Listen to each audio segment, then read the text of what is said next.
Atin pong nakuha ang kanilang fingerprints at sa kasalukuyan ay ito ay ina-analyze.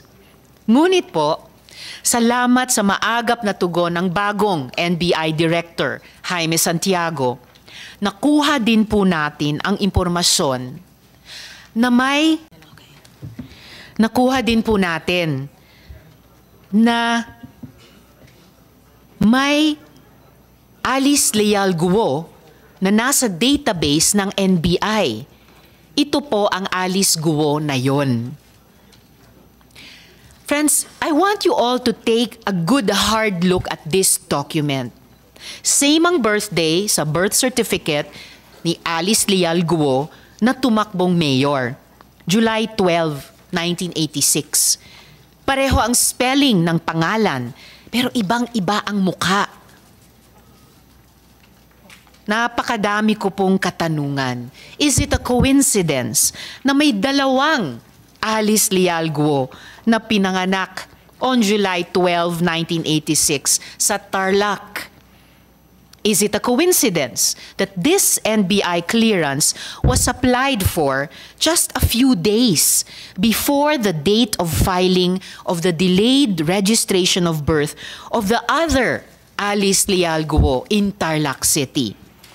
Or is this a case of stolen identity? Has Guo Haping assumed the identity of a Filipino woman and then nearly a decade later run for public office?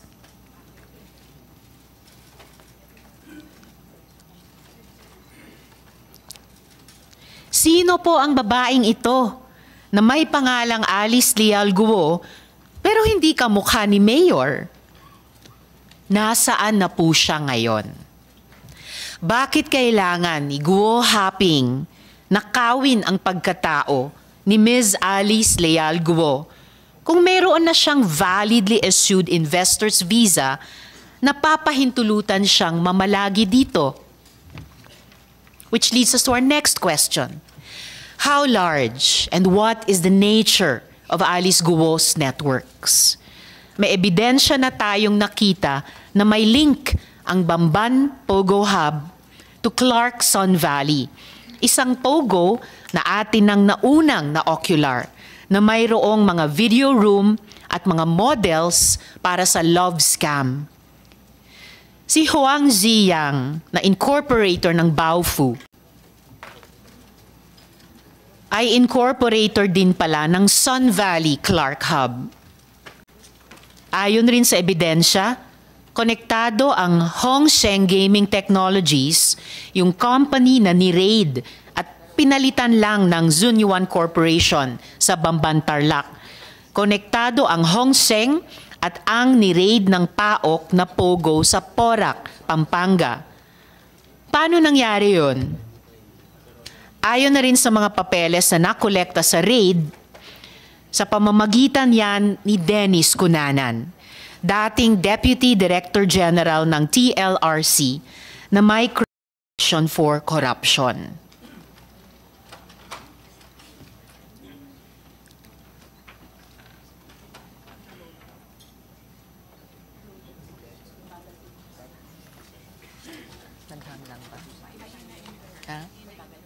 Okay. Mabagal lang po yung internet. Mas mabilis yata doon sa Pogo Hubs. Malalapit na kaibigan din ni Mayor ang mga ringleader ng Lucky 99 Pogo sa Porac. Ito naman po ang photo mula sa campaign niya kasama si Catherine Cassandra Leong o Cassie Lee na authorized representative in Lucky 9 sa Porac.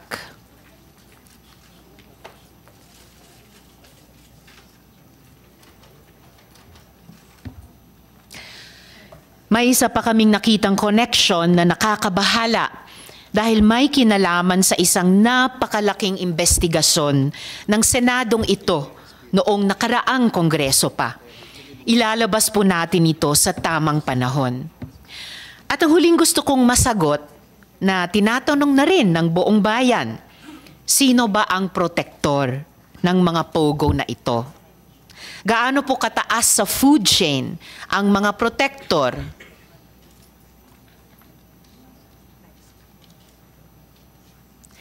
DILG na po ang may sabi. Pogo money can influence the 2025 elections.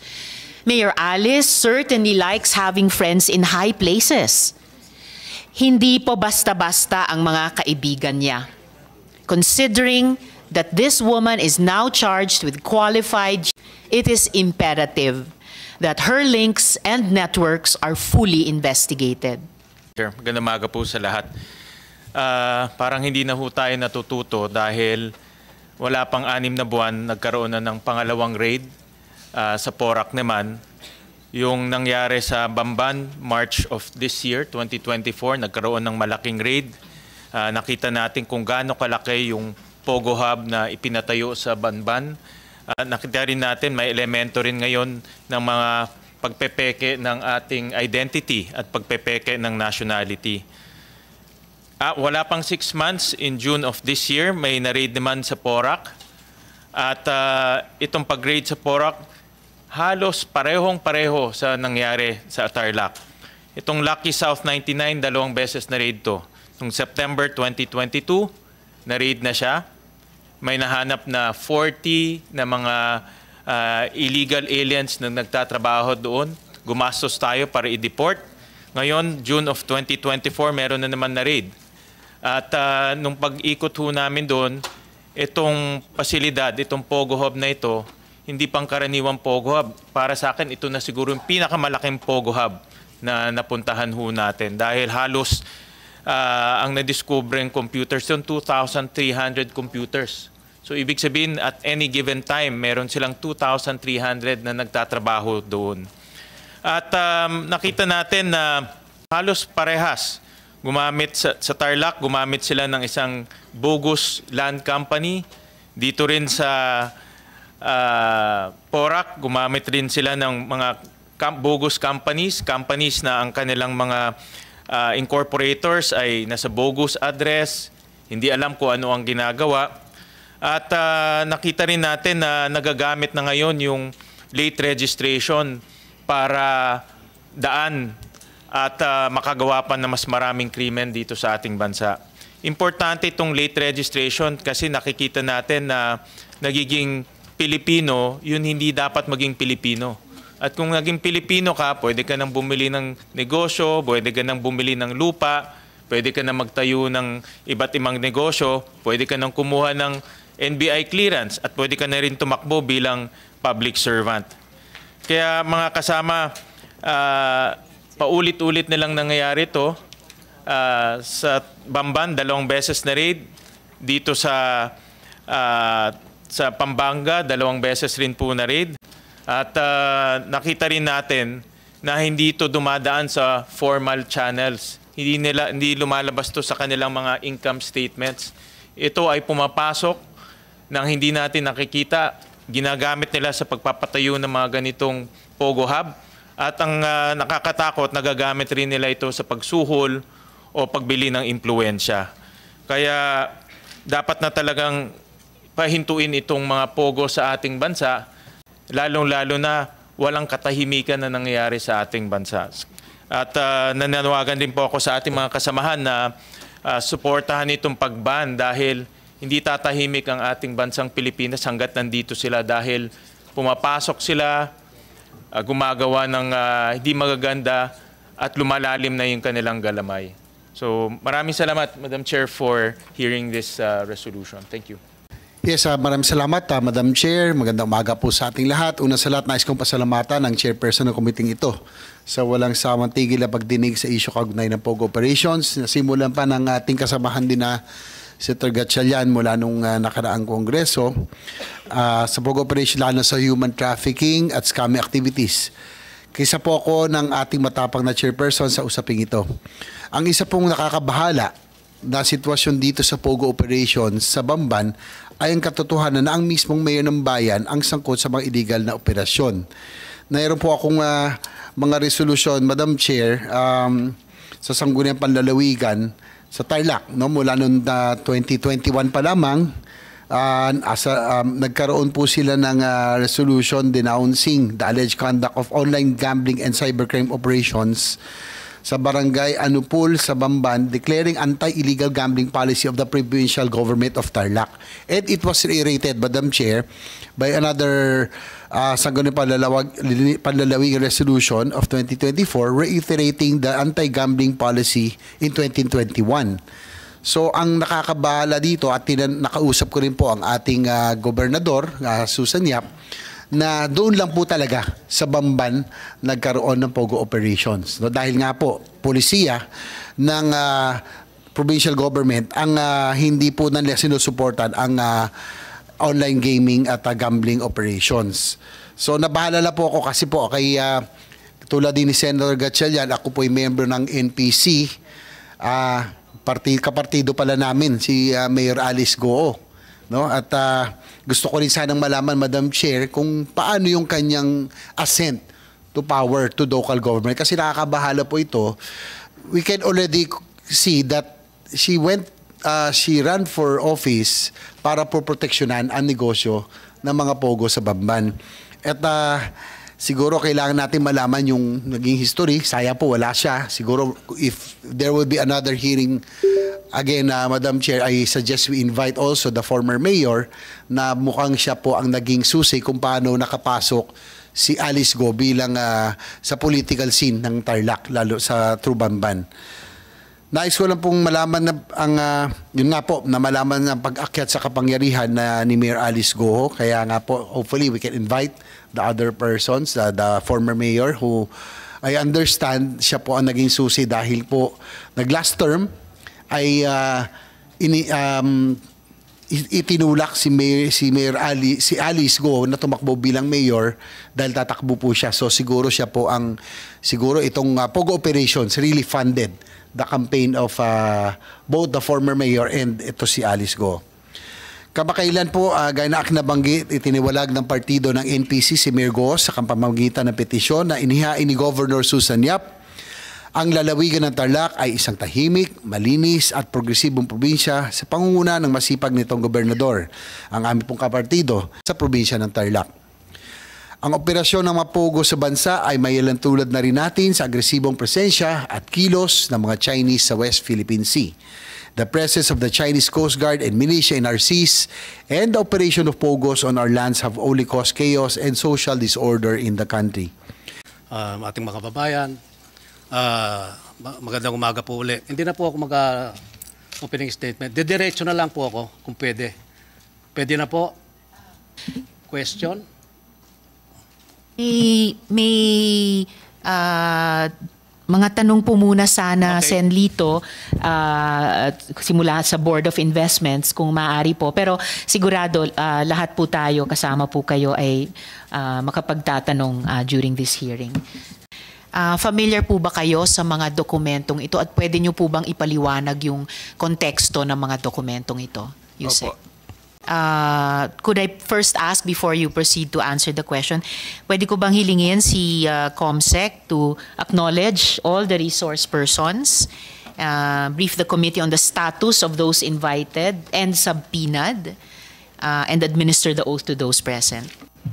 So, at the proper time, I will consider ordering the issuance of a subpoena to Mayor Alice Goo. What about the other persons invited? COMSEC, Guo Jian, Zhong, Sheila Guo, Wesley Guo, and Lin Wenye. There's no reply from them except that reply of the lawyer that he's not representing the other member of the family. Which is a non-reply of Yes. the lawyer. So Then the same, the chair will consider ordering the issuance of subpoenas as well to the other persons invited. Yes, we Yes, COMSEC, before you proceed. Sen. Sherwin. May I inquire if Ms. Nancy Gamo was also invited? Your Honor, COMSEC. we invited also Ms. Nancy Gamo, and we did not receive a reply. But during her interview, she told the interviewer that she will attend the hearing of the committee. Madam Chair, she is central to this hearing, considering that she is on record the accountant or the person in charge of filing documents in behalf of the Guo family in their Guo in the different Go related companies. And then her name also appeared in different POGO companies. No? So she's very central to this investigation. And at the proper time, Madam Chair, I'll join you in your motion to subpoena these personalities. It looks like dun sa ano kanina, yung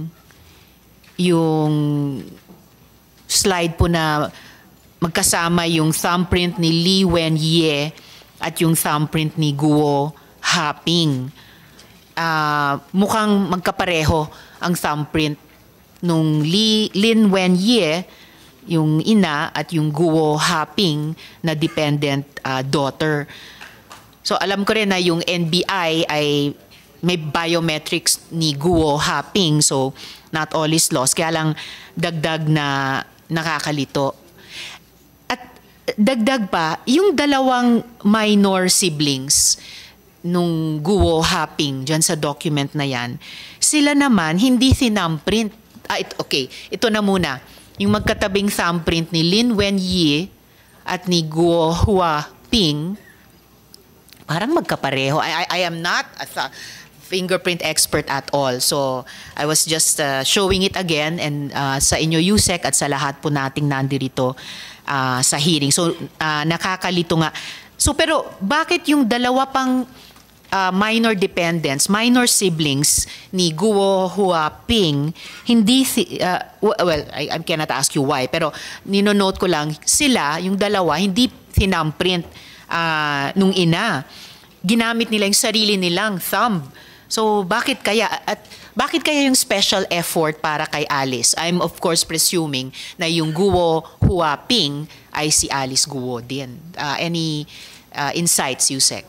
Madam Chair, sa proseso ho namin dapat, unless infant, pero dapat ho talaga yung, pati yung dependent, i-capture yung kanyang thumbprint.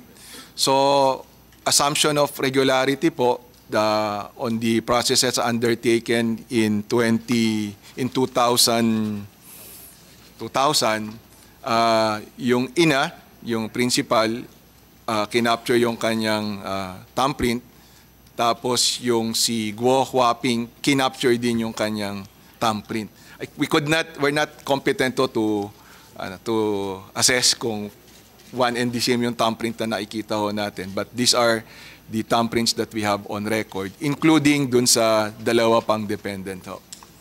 And of course, and fair enough po, Yusek, and of course yung presumption of regularity is dun sa government agency na tumatanggap ng ganitong mga submissions or nagko-conduct ng ganitong mga procedures. So, dapat nga yung BOI. So, tapos, yes sir. Tapos, Yusek, kanina nakita nyo rin po yung passport ni Guo Huaping. Sa estimation nyo lamang po, bilang layperson, siya nga ba si Alice Guo? If you can offer an opinion.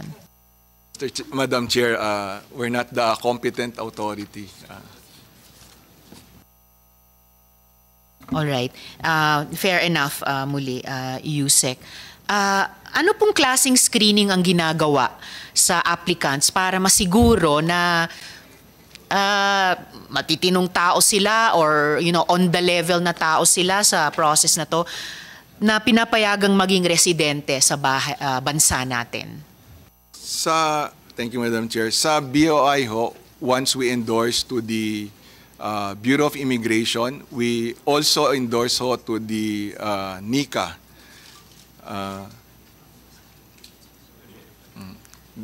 I apologize, Yusek. Please proceed. Thank you. Madam Chair, pagka ho in-endorse namin sa Bureau of Immigration for the issuance of the visa, we also endorse ho to the NICA. Tapos so si Bureau of Immigration also undertakes their own assessment. So kumbaga mayroong cross-referencing or validation on the part ng NICA at saka BI. May I also, Madam Chair, just for context ho, para alam din ng lahat, ang number of active SIRB holders ho ng BOI, total ho, principal investors 1,224 at saka dependents 1,124. So ang total ho natin And the earliest that we have on record, 1988. So cumulative na ho yan, lahat-lahat na ho. Since 1998 ay 2,348. Medyo konti lang ho. Every year ho, less than 100 yung ating na-issue na SIRB. Dahil medyo mahigpit nga po yung mga requirement natin. Thank you. At mabuti kung mahigpit, probably in this case not mahigpit enough. And gaya ng na-observe nyo, hindi naman napakarami ang 2,000 higit. So dapat kaya nating mas siguruhin pa. So salamat po, Yusek.